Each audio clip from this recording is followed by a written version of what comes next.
Hello, everyone, and welcome back to the latest Wolves Fancast episode. It's your host, Little Dan, and we're back once again with a Gareth Southgate Masterclass Renegade Blaster. I've got my guy, Lukey T, with me to discuss the upcoming game tomorrow at home to the Scots. How you doing, Luke? Sound, mate. Sound not too bad. Just looking forward to the game tomorrow now, to be fair. Big game. Out drinking tomorrow, or are you watching it calmly at home? Now, do you know what? I'm going to watch it calmly at home because I just think the pubs are going to be rammed full of idiots. So I'm just going to stay at home and I'm going to do some Insta Live stuff for the fancast pre-match. Sounds good. I'll be one of those idiots out on the town tomorrow night. So if you see me about, go with me, offer me a drink. Let's quickly touch on the England's last fixture, the 1-0 win at home to Croatia. The goal coming from Raheem Sterling. Hot day, 3 points. But what was your overall opinion on that performance? I thought the performance, I mean, it wasn't great. We didn't put up any trees, but we got the win. An opening game win against what on paper is our toughest opponent. And you'd like to think it's near enough qualified us out the group now. So I suppose job done. Job done. It wasn't the best performance, but I think sometimes you need to grow into tournaments as well. Tournament football, it's completely different, isn't it? You need to grow into it. I don't think many teams sort of, is it 7 games to the final or 7 or 8 games or however many it is, has 7 or 8 amazing games. So I think to beat Croatia, I know they're in a bit of poor form, but them still World Cup finalists from 3 years ago, is it now? Yeah, 3 years ago. The toughest on paper game in the group, and we've got 3 points, clean sheet, 1-0 win, boost for Raheem Sterling as well, boost for his confidence, and yeah, positive. Can't fault it too much if I'm being honest. I think the whole point we discussed it before the game that England had never won their opening fixture at Mm. Euros, and going back to your point there that you've got to build your way into the competition. Starting off with a win is a massive help. I was listening to Cesc Fabregas the other night that said Spain lost their first fixture the year that they won. I think it was the 2008 World Cup. I think Mm. 2008 Euros. They lost their first fixture at home to Switzerland. So, just like you said, 3 points against Croatia. It's a good start.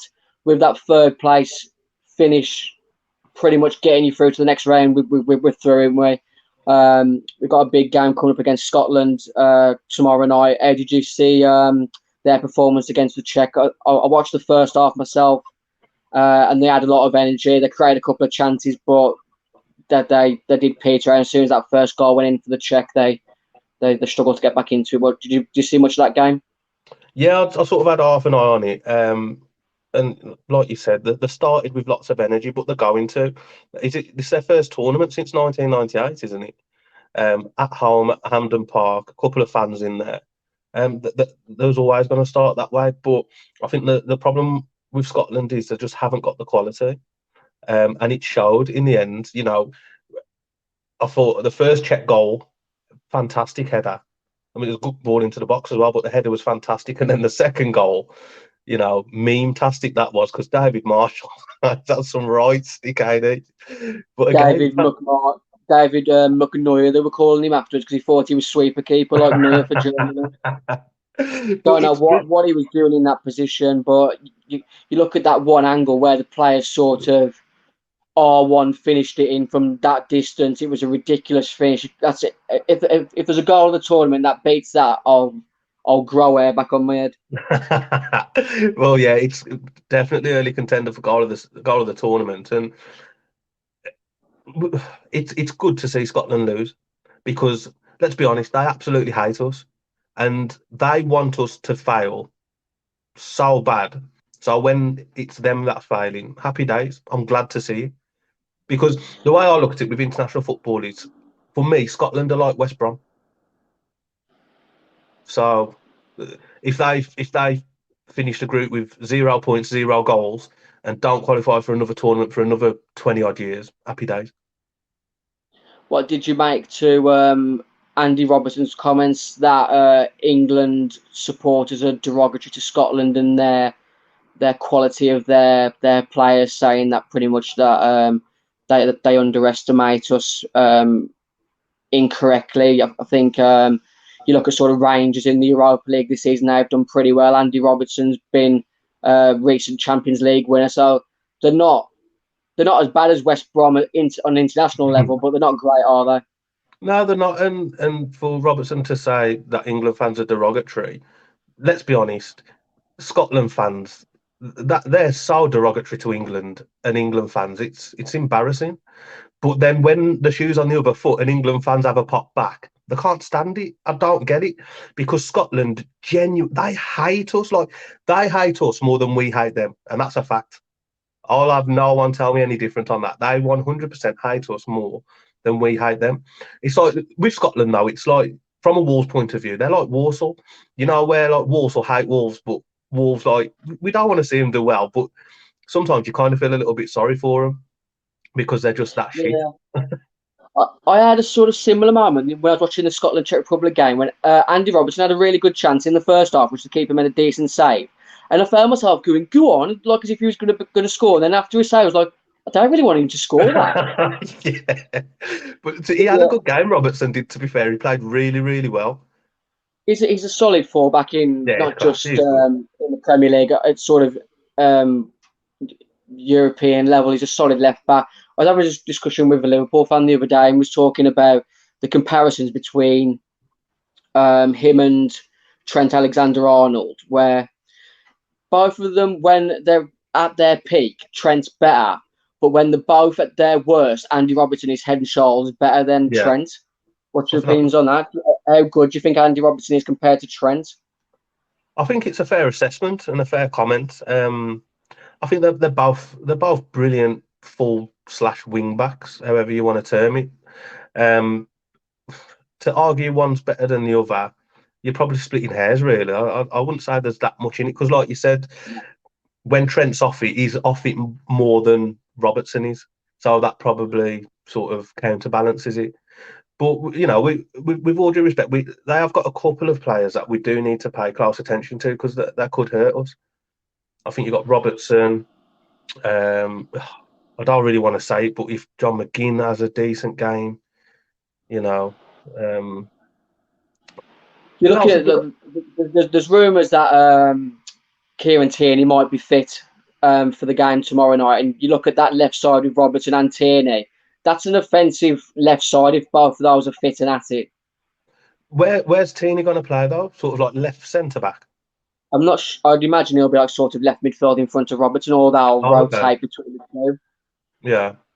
It's an offensive left side if they can properly get at Carl Walker and who's going to be playing right midfield for England, sort of Mason Mount, and then it'll be like sort of Carl, Foden on. So if Foden does his tracking back, it could be Scotland's main outlet to create chances for Kieran Nisbet, who I'd never heard of until this tournament had started. That's how far I've come from playing Football Manager and FIFA over years. I've never even heard of this Kieran Nisbet.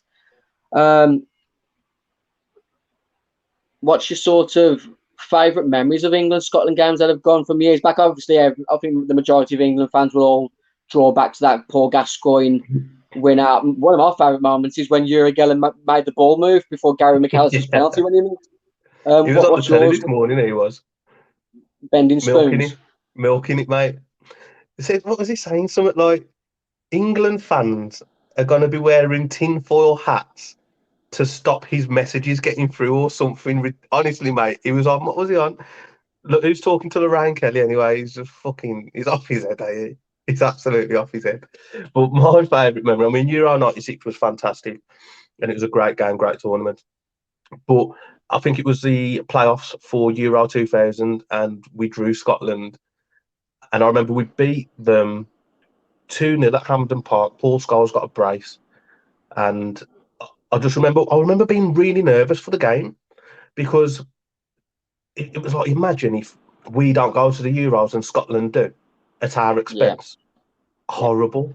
Absolutely horrible. And thankfully, social media wouldn't have been out back then, but you imagine that sort of social media now. If Scotland was to, I mean, they're not going to knock us out of the group, but imagine if they'd a win that knocked us out of the group now, the embarrassment on social media that would come. It would be horrible. It would have been more embarrassing if we'd have lost to the fan pack. No, it No, wouldn't, it would wouldn't have it? been that It embarrassing. wouldn't. But then I remember the return fixture, and they beat us 1-0 at Wembley. Yeah, Don And Hutchinson, I think. Don Hutchinson, and that was the last game at Wembley in that millennium, which Right. was, I know it's not a major thing, but you know, the last ever game at Wembley in the millennium, and Scotland have won it. It's horrible, but we still went through, and obviously they didn't. So yeah, tomorrow night, 8 p.m. Any changes that you think Southgate should be looking at in the social media? It seems to be a lot of people still questioning whether Kieran Trippier should be left back. I thought he played uh, pretty decently well against Croatia on Sunday. I don't see why it's the old saying, isn't it? You don't change a winning team. But is there anything that you'd look at? Would you bring Grealish in maybe, or what's your opinions? I'd bring Grealish in probably for Mason Mount, and I probably would bring Chilwell in for Trippier, and I might even bring Reece James in for Kyle Walker. Now, this might be a jinx in it a little bit, but I'm really confident we'll get a result against Scotland. I think we could play our sort of second string like we did against Romania, and we'd still get a result. So I think we can afford to make maybe 2, 3, maybe even 4 changes just to keep it fresh. Just to keep it fresh. Then, you know, even if Grealish plays or Chilwell plays, you can then look at bringing Mount and Trippier back in against the Czech Republic for the last game. But Southgate might just say, okay, like you said, we don't want to change the winning team, get the 3 points with our strongest team, and then maybe look to make changes against Czech Republic and rest the squad that way.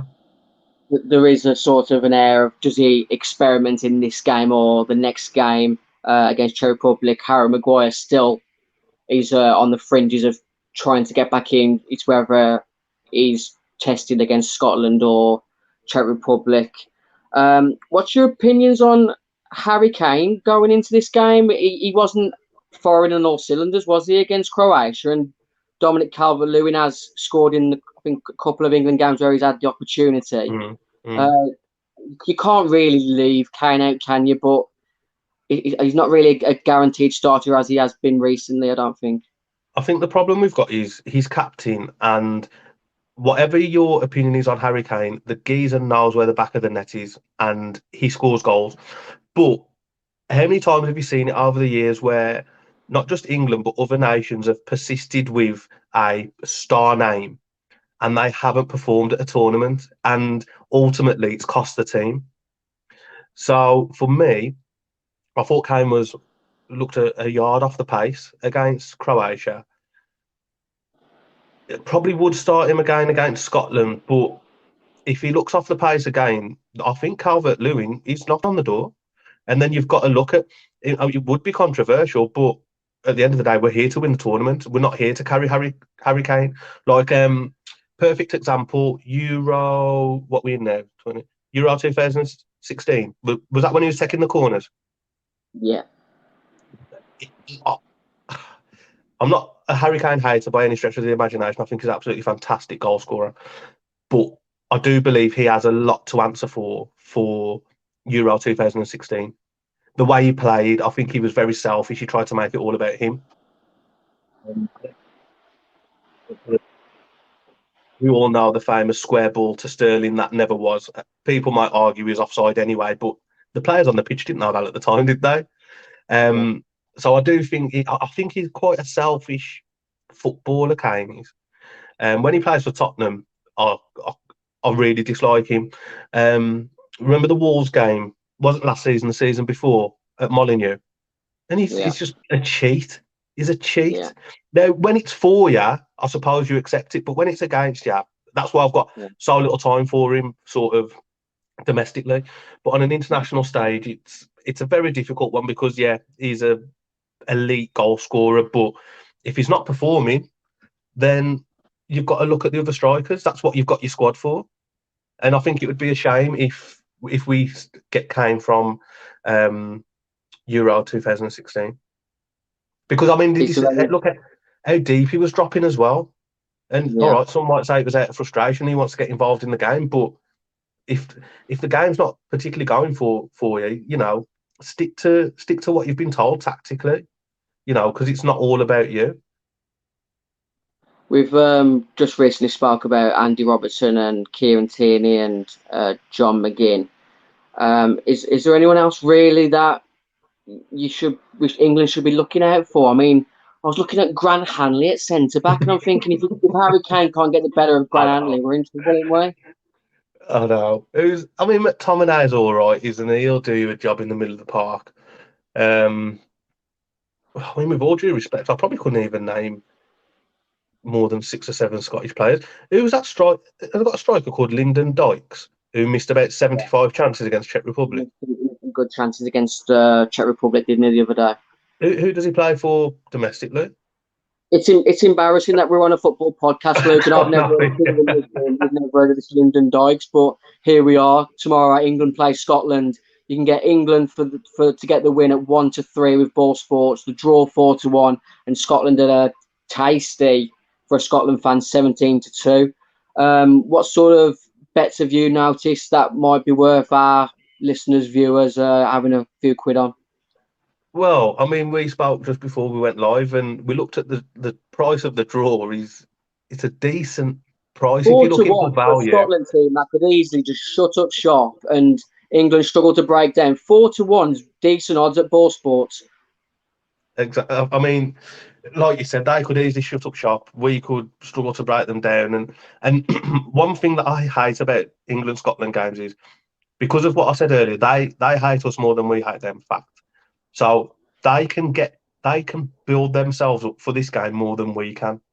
Like they will be bang up for it. This is the biggest game of their careers. If we're being honest, first time for 20 odd years at a major tournament, playing England underdogs. Well, huge underdogs. The biggest game of their careers. So I mean, It's the a draw does banana look skin good. for England, Luke. It's a banana Oh, yeah. skin, just like us against the fan pack. If we don't turn up with the right mentality, we'll get turned over. So I Well, hope England can do what we did and win 8-3. look at the charity game, us against the fan pack. I think we turned up. We had a bit of swagger about us. We was 2-1 down in the first 10 minutes. Yeah, mentality, aptitude. But I like the look. I have wrote a couple of bets down, but I like this one. I like Foden anytime goal scorer. I just love Foden. I just think he's absolutely fantastic, amazing. Over 8.5 corners, because I do think we'll put the pressure on. So I do think there'll be a fair few corners and they will be defending quite deep. England to win. Obviously, you've got to back England to win, aren't you? And McTominay to be booked at 14-1, which might be worth a couple of quid. Pay for your beers over the weekend. You've picked a couple of tasty ones, haven't you? Yeah, I've got Mason Mount, first goal scorer, over 2.5 goals and a red card in the match at 50-1. Mason Mount, I mean, he had that one free kick against Croatia that was just over the bar. He's had a great season. He's definitely got a goal in him. I think he had a bit of a spell last year where a few of the fans were sort of hating on him, calling him Gareth Southgate's son and whatnot. He was Frank Lampard's son before that. But you're seeing a midfield for England here that grows better and better by the game. Anything else that stands out for you? I did pick another one. I had Kane anytime, England most corners, England to win, McTominay to book another 1.5 goals, 13-2. So again, smaller odds, higher stake, but I know I've just pretty much slated Kane for the last 5 minutes, but he's a goal scorer, and that is one thing you can't take away from him. He's a goal scorer. Plus, he's on penalties as well. If we don't have more corners than Scotland, I'll be shocked. And looking at the last 5 fixtures for the over 1.5 goals, it looks a certainty. Interesting stat is that Scotland have only actually beaten us twice since 1967, which spans back about 12 or 15 fixtures, I think. But the last 5, 2017, we drew 2-2. I think that was when Lee Griffiths scored a couple of free kicks, An absolute cracker, free kick past Joe Hart, if I remember correctly. 2016, we beat them 3-0. 2014, we beat them away 3-1. 2013, we beat them at home 3-2.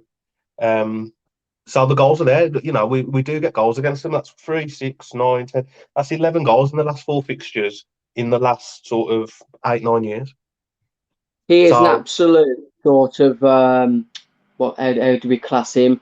An unknown entity. I'm glad that he isn't actually able to play tomorrow, Lee Griffiths, because he is one of them players on his day that can make something special happen, like that free kick that we just mentioned.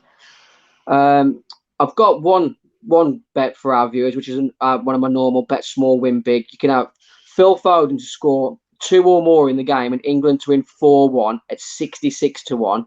And for our Scotland viewers out there, because we're a football family, we like you watching us, we like listening to your feedback. I've got a nice bet for you here. Player that's always come up against walls and always causes problems. Stuart Armstrong to score at any time. The score, it's to be a draw at half time and over 3.5 goals in the match. Plus Kyle Walker to get yellow carded 300-1. You can get yourself a week at Butlins for 300-1. to be fair, That's not a bad bet at all. Let me run it by him again. It to be a draw at half time. Yeah. Stuart Armstrong to score any time and over 3.5 goals with a Kyle Walker yellow card 300-1. Because I mean, you got to think if Kyle Walker's playing right back and he's got Robertson bombing on at him for 90 minutes, he's going to give. He's always got a yellow card in Kyle Walker. Yeah, we had a conversation going to the tournament. Trent Alexander, Kyle Walker, Wan-Bissaka, Reece James. For me, I know Trent Alexander didn't have like sort of his greatest season. I know he had an injury going into it, but I haven't rated Kyle Walker for a long time. I don't think he's the player that he once was been. He's had a few sort of issues during the pandemic where he's been having these lockdown parties and that. And to be honest, everyone knows they're sort of clean-cut Gareth Southgate. I feel he's been lucky to get in the England squad, Kyle Walker. To be fair, he has. Because, I mean, you look at Maddison. All right, I think it's safe to say now that Mount has sort of pushed on from Maddison. But Maddison was in and around the squad until he started fucking about. Yeah. And all right, I know Foden messed about as well, but Foden's that good. He could shag Southgate's misses and still start for me. I wouldn't disagree with that one bit, Luke. Just put your money on the line. What's your actual score prediction for tomorrow's game? I'm gonna go 3-0 England. I'm really confident. I think we're gonna slap them about. 3-0 England. I've got a feeling it could be an absolute tanking tomorrow. I think they're going to come out with a lot of energy. It's like their cup final. I think if England were to get an early goal in the sort of first 15 minutes, I think this could easily be a 4-0, 4-1. So I'm going 4-1 England tomorrow. As always, thank you for listening, watching, and continue to support us. Hopefully, we'll be releasing the final figure for the our donation to Mind Charity in the next few days. Thanks again to our sponsors, the Sports Shops Kings Winford, and our betting partner, Ball Sports. Thank you for listening to us as part of the 90 Minute Network, and we'll catch you soon. See you later, Luke. See you later, Dan. See you.